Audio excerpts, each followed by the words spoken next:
Hi friends, 10th NCERT Max exercise 5.2ல 11th question பார்க்க போறோம். Which term of the AP 3, 15, 27, 39 and so on will be 132 more than its 54th term அப்படின்னு நம்ம கேட்டிருக்காங்க. ஓகேவா? So இந்த 54th termோட 132 add பண்ணால் நமக்கு ஒரு நம்பர் கிடைக்கும். ஓகேவா? ஸோ 54th term வந்து நமக்கு A54 அப்படின்னு வச்சுக்கோங்களேன். ஸோ இந்த A54 அதாவது இந்த 54th டேர்மோட நம்ம 132 அப்படின்ற நம்பர் ஆட் பண்ணோம் அப்படின்னா ஸோ நமக்கு வந்து ஒரு நம்பர் கிடைக்கும் இல்லையா? ஸோ அது வந்து நமக்கு எத்தனாவது டேர்மாக இருக்கும் அப்படின்னு நம்ம கேட்டிருக்காங்க. ஓகேவா? ஸோ இதை வந்து நம்ம என்ன பண்ணலாம்? ஏஎன் அப்படின்னு எடுத்துக்கலாம். இந்த டேர்மை நம்ம என்ன பண்ணலாம்? ஏஎன் அப்படின்னு எடுத்துக்கலாம். ஸோ இந்த ஏஎன் வந்து இந்த 54 + 132க்கு ஈக்குவலாக இருக்கும். ஓகேவா? ஸோ நான் கீழே எடுத்து எழுதியிருக்கேன் பாருங்க. Let the term equal to AN. ஓகேவா? ஸோ இந்த ஏஎன் அப்படின்றத நம்ம எப்படி எழுதலாம்? A54 + 132. ஏன்னா நமக்கு புதுசாக இந்த 54th டேர்மோட 132 ஆட் பண்ணும்போது நமக்கு ஒரு நம்பர் கிடைக்கும் இல்லையா?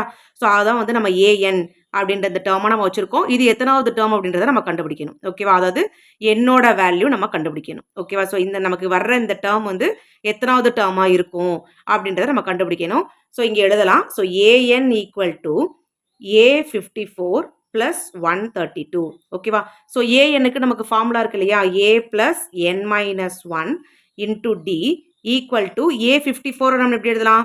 A + 53D + 132 அப்படின்னு நம்ம எழுதலாம். ஓகேவா? ஸோ இந்த கொடுத்துருக்க ஏபிலேருந்து நம்ம இந்த ஏ வேல்யூ அதே மாதிரி இந்த டி வேல்யூ காமன் டிஃபரன்ஸ் டியோட வேல்யூ கண்டுபிடிச்சிடலாம். ஸோ ஃபர்ஸ்ட் டேர்ம் ஏயோட வேல்யூ 3, காமன் டிஃபரன்ஸ் வந்து செகண்ட் டேர்ம்லேருந்து ஃபர்ஸ்ட் டேர்மை சப்ராக்ட் பண்ணணும். ஸோ அப்போ டி ஈக்குவல் டு 15 - 3 வந்து நமக்கு 12 வந்துடும். ஓகேவா? ஸோ இப்போ இங்கே பாருங்க, இங்கே நமக்கு லெஃப்ட் ஹேண்ட் சைட்லேயும் ப்ளஸ் ஏ இருக்குது, ரைட் ஹேண்ட் சைட்லேயும் ப்ளஸ் ஏ இருக்குது. ஸோ இந்த ஏ நமக்கு கேன்சலேஷன் ஆகிடும். ஓகேவா? ஸோ அப்போ ரிமைனிங் நமக்கு இந்த டியோட வேல்யூ மட்டும் நம்ம சப்ஸ்டியூட் பண்ணால் போதும்.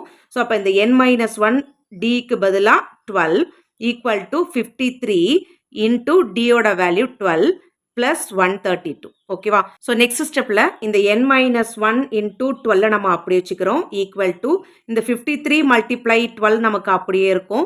ஸோ இங்கே ப்ளஸ் இந்த 132 நம்ம எப்படி ஸ்ப்ளிட் பண்ணலாம்? 11 × 12 அப்படின்னு ஸ்ப்ளிட் பண்ணலாம். ஓகேவா? ஸோ இந்த n - 1 இன்டூ 12 நம்ம அப்படியே வச்சுப்போம் லெஃப்ட் ஹேண்ட் சைடில்.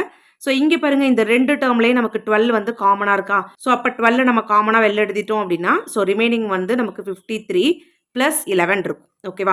ஸோ நெக்ஸ்ட் பாருங்க, இங்கே n - 1 ஈக்குவல் டு இந்த மல்டிப்ளிகேஷனில் இருக்கிற 12 வந்து ரைட் ஹேண்ட் சைடு மூவ் ஆகும்போது நமக்கு டிவிஷனில் வந்துடும். ஸோ 12 × 53 + 11 பை இந்த மல்டிப்ளிகேஷனில் இருக்கிற 12 வந்து இங்கே டிவிஷனில் வந்துடும். இந்த 12 இந்த 12 நம்ம கேன்சலேஷன் ஆகிடும். ஸோ நெக்ஸ்ட்டு இந்த n - 1 நம்ம அப்படியே வச்சுப்போம். இந்த 53 + 11 வந்து நமக்கு 64 அப்படின்னு வந்துடும். நெக்ஸ்ட் என்னோட வேல்யூ தான் நம்ம கண்டுபிடிக்கணும். ஸோ அப்போ n ஈக்குவல் டு 64. இந்த -1 ஈக்குவல்ட்டுக்கு ரைட் ஹேண்ட் சைடு போகும்போது நமக்கு +1 மாறிடும். ஸோ அப்போ என்னோட வேல்யூ வந்து நமக்கு 65 அப்படின்னு கிடச்சிருக்கு. ஓகேவா? ஸோ அப்போ 54th டேர்மோட நம்ம 132 ஆட் பண்ணோம் அப்படின்னா ஸோ வர்றது நமக்கு 65th டேர்மாக இருக்கும். ஓகேவா? ஸோ அதான் நமக்கு ஆன்சர்.